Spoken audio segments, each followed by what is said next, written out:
Assalamualaikum warahmatullahi wabarakatuh. Waalaikumsalam warahmatullahi wabarakatuh. Hai Sobat Podcast, jumpa lagi kita di Kito Podcast, media berbagi informasi dan forum silaturahmi karantina pertanian Palembang. Sebelumnya, terimalah salam kami dari Palembang. Kito Paca.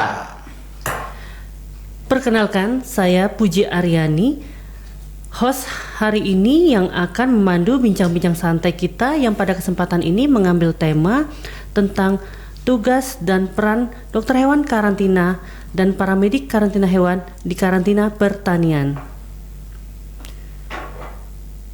Pada podcast kali ini kita menampilkan dua narasumber yang ahli di bidangnya. Yang pertama yaitu Dokter Hewan Catur Setiawan. Selamat siang. Iya. Beliau merupakan dokter hewan ahli muda dan sekaligus ketua kelompok jabatan fungsional karantina hewan di karantina pertanian kelas 1 Palembang. Narasumber kita yang kedua yaitu Mas Rusdi Kurniawan AMD. Halo, selamat siang. Beliau merupakan paramedik karantina hewan mahir sekaligus juga selebgramnya BKP kelas 1 Palembang. Waduh. Yang seringkali membagi informasi berita tentang karantina di Cerito Mamang. Iya. Begini ya, Mas Catur dan Mas Rusdi, sebelumnya sehat ya kabarnya ya? Alhamdulillah sehat. Jadi begini, masih banyak di luar sana nih yang belum tahu apa itu karantina. Jadi boleh dong kita di sini berbagi informasi ke Sobat Podcast, apa sih karantina itu? Dok Catur bisa? Ya, mengawali. Jadi, ya. untuk mengawalinya kita tahu dulu ya apa itu karantina, sobat semuanya. Jadi karantina itu adalah suatu sistem, yaitu sistem pencegahan masuk dan keluarnya, tersebarnya hama penyakit hewan karantina, hama penyakit ikan, kemudian organisme penyakit tumbuhan karantina, serta pengawasan, pengendalian satwa liar, kemudian ada produk rekayasa genetika, sumber daya alam hayati, satwa liar, kemudian ada agensia hayati, kemudian JAI atau jenis invasif alien spesies yang akan masuk, kemudian yang tersebar dan akan dikeluarkan ke luar negeri. Jadi fungsi karantina itu adalah sebagai jaminan bahwa media pembawa yang masuk ke tempat kita, kemudian yang tersebar dan yang dikeluarkan dari Indonesia itu memiliki jaminan kesehatan dan keamanan produk pangan dan pakan untuk yang produk hewan. Wah, begitu. Luas sekali ya ruang lingkupnya karantina.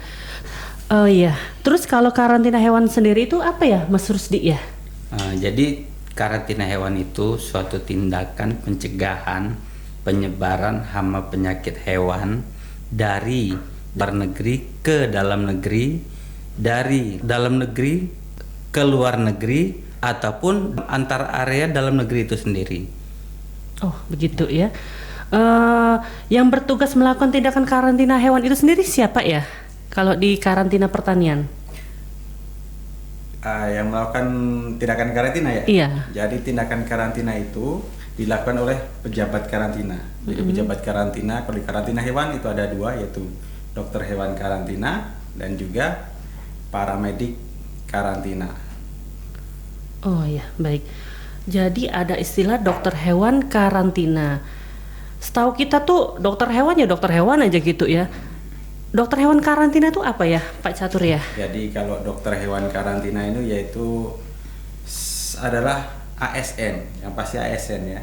ASN yang diberi tugas atau mandat untuk melakukan tindakan karantina berdasarkan undang-undang yang berlaku. Jadi undang-undang kita yaitu Undang-Undang 21 tahun 2019. Oh begitu. Kalau untuk paramedik karantina hewan gimana Mas Rusdi? Jadi kalau paramedik karantina hewan itu kita lihat dulu dasarnya dulu ya Mbak Puji ya. Dasarnya itu dari Permenpan nomor 18 tahun 2018 tentang jabatan fungsional paramedik karantina hewan. Jadi paramedik karantina hewan itu jabatan yang diduduki oleh PNS atau ASN yang mempunyai ruang lingkup, tanggung jawab, dan wewenang dalam melakukan tindakan karantina hewan serta pengawasan keamanan hayati hewani. Oh ya.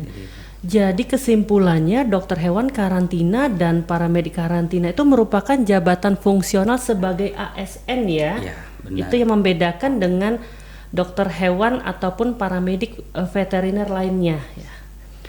Selanjutnya Dok Catur, apa saja sih tindakan karantina itu?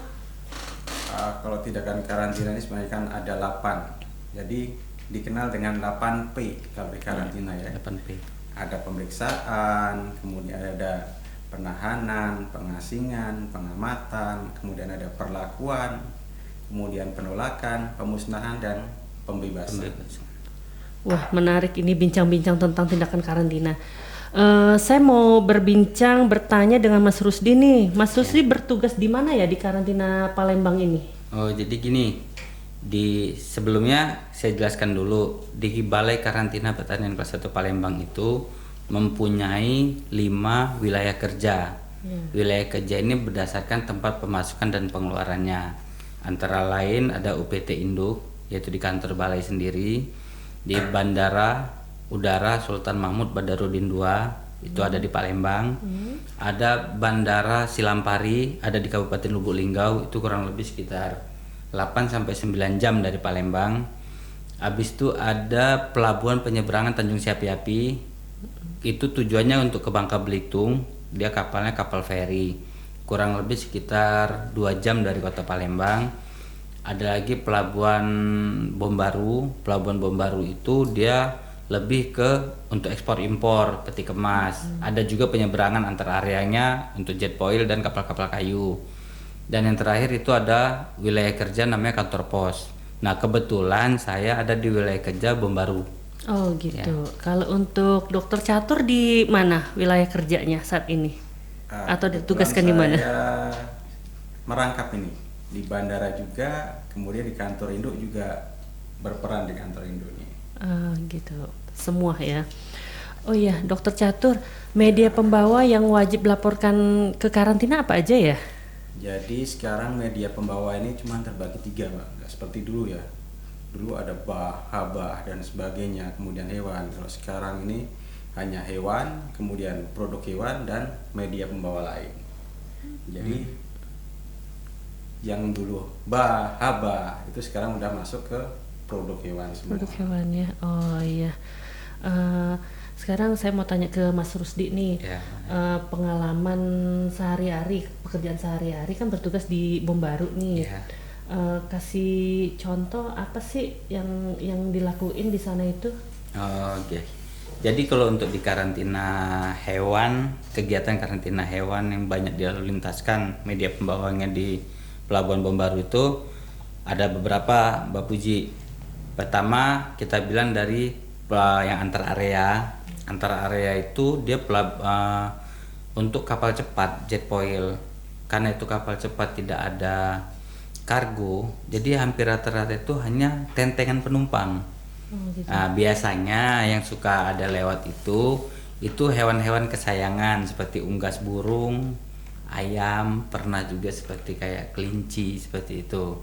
Habis itu untuk media pembawa lainnya atau benda lainnya itu biasanya ada pakan-pakan hewan, baik pakan hewan kesayangan seperti kayak jangkrik, kerutu, ulat, itu untuk pakan di daerah tujuan itu untuk pakan hewan kesayangan seperti pakan burung atau pakan ikan hias. Ada juga dia media pembawa lain atau benda lain itu seperti vaksin hewan, dia tetap wajib lapor karantina juga.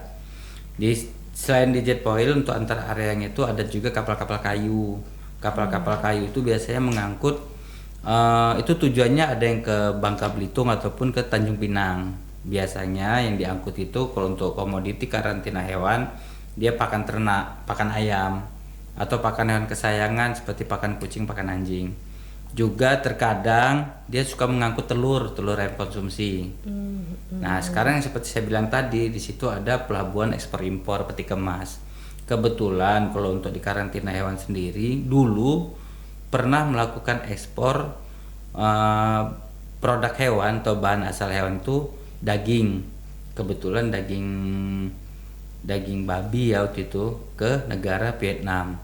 Terakhir itu kalau tidak salah 2018 itu pengiriman jeroan daging babi ke Vietnam. Setelah itu tidak pernah lagi. Tapi untuk impor sampai dengan sekarang yang masih rutin itu impor pakan hewan kesayangan, pakan kucing, pakan anjing. Itu Mbak Puji. Oh begitu, iya. Kalau untuk Dokter Catur sendiri pengalaman di UPT Induk ataupun di SMB 2 ya, apa aja tuh media yang dilalu lintaskan?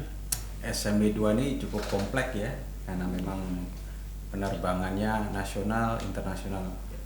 Jadi kalau yang antar area kita ada pakan hewan kesayangan, kemudian sarang burung walet yang menjadi komoditas utama kita.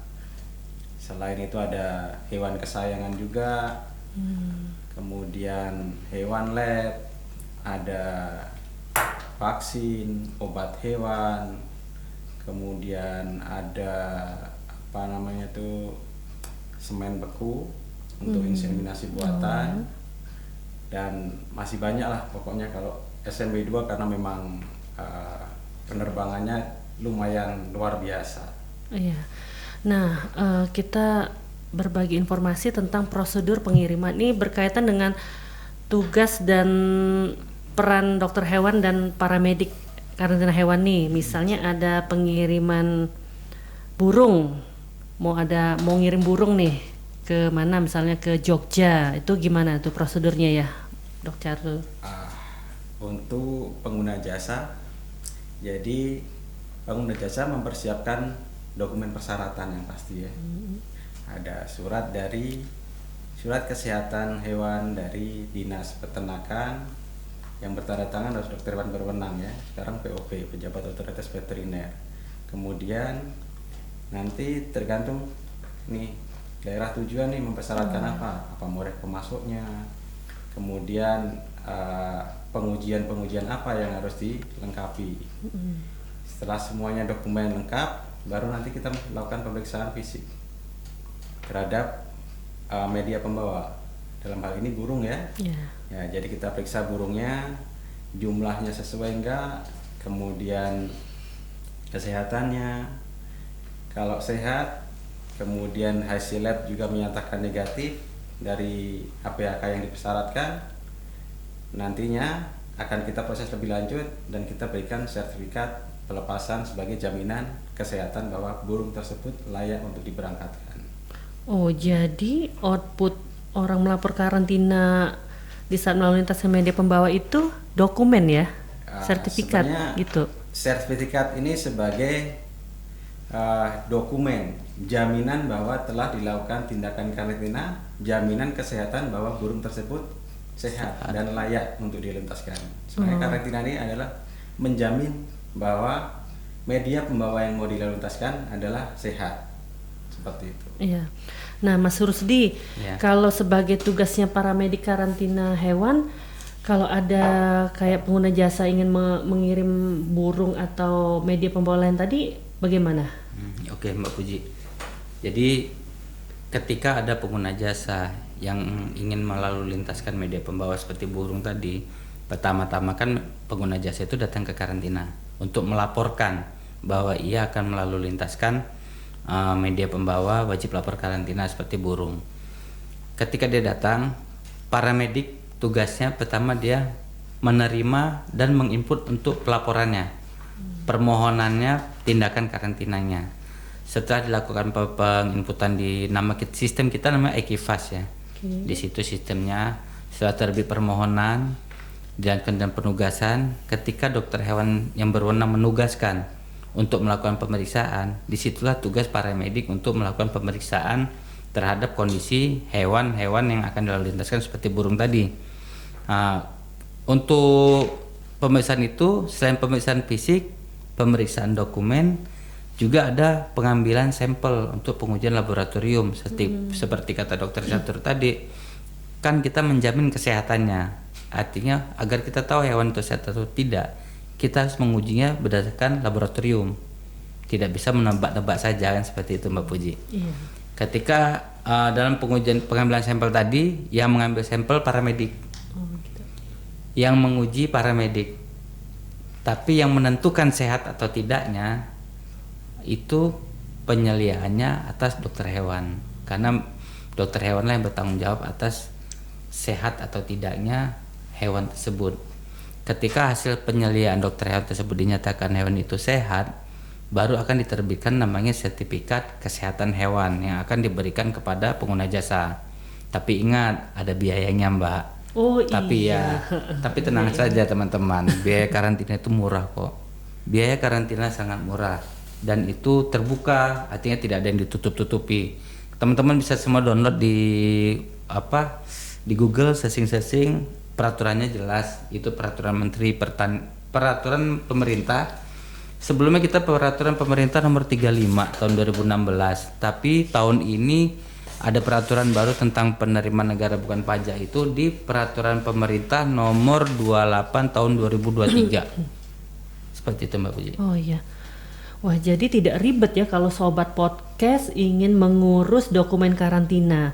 Semua tindakan karantina dan juga tarifnya jelas sesuai PP dan SOP yang berlaku gitu. Baiklah sobat podcast, demikianlah bincang-bincang kita kali ini. Terima kasih kepada kedua narasumber kita. Semoga Sama-sama. informasi yang kita bagikan hari ini dapat bermanfaat dan bisa lebih mengenal apa itu karantina. Saya Puji Aryani selaku host hari ini. Mohon maaf bila ada kekeliruan. Terimalah salam kami dari Palembang. Kita Paca. Wassalamualaikum warahmatullahi wabarakatuh. Waalaikumsalam warahmatullahi wabarakatuh.